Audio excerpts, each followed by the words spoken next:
Welcome to Tokyosaurus. So what's up in Japan? Well, this time not so much in Japan, but regarding the talks on an Akira live-action movie. As many of you know, started way back in 2002 when Warner Brothers first acquired the rights to do a live-action remake as part of a 7-figure deal. After many attempts to produce it with different directors, different writers, and approaching a ton of big names across the industry including Christopher Nolan, we are in 2017 and it still seems like nothing is really confirmed. But the latest person to be in talks for directing is the director for the about-to-be-released Thor Ragnarok movie, Mr. Taika Waititi. In a recent article on IGN, it was confirmed that the up-and-coming director was approached about directing the live-action adaptation for Akira. He did not confirm whether he was going to do it or not, but he definitely had thoughts on how to do it if he were to helm the project. First of all, he's a big fan of the original work and stated that he would actually not adapt or remake the animated film released in 1988, but rather he would like to adapt the books, which refers to the 6-volume manga series that the director of Akira, Otomo Katsuhiro, actually wrote and drew himself. But what does that really mean? After all, the animated film was already an adapted version of the manga, as the original manga started publishing in 1982. Without spoiling too much, the manga being over 2,000 pages with 6 volumes obviously was able to cover much more than a short 2-hour movie. There was a lot more character development, or just characters in general, so when it was adapted the first time, Otomo Katsuhiro had to make a lot of choices in choosing what to omit and what to keep for the animated feature.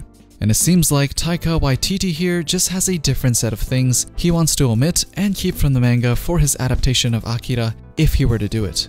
To be honest, I think that's a much better idea than to have a straight-up live-action conversion of the original animated film, as why would anyone even want that anyways? And in the past, it was mentioned that Akira could be designed as a 3-part franchise, which means they could probably squeeze an extra 4 hours into the series, which can mean a lot more material from the manga covered.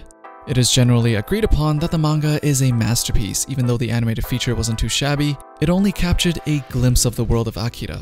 So if you're a fan of the movie, you definitely need to check out the manga series. That being said, this live-action adaptation, if it were to fall into the hands of Taika Waititi, really seems like the right guy to do it, as he seems like he's looking at all the right places to get his source.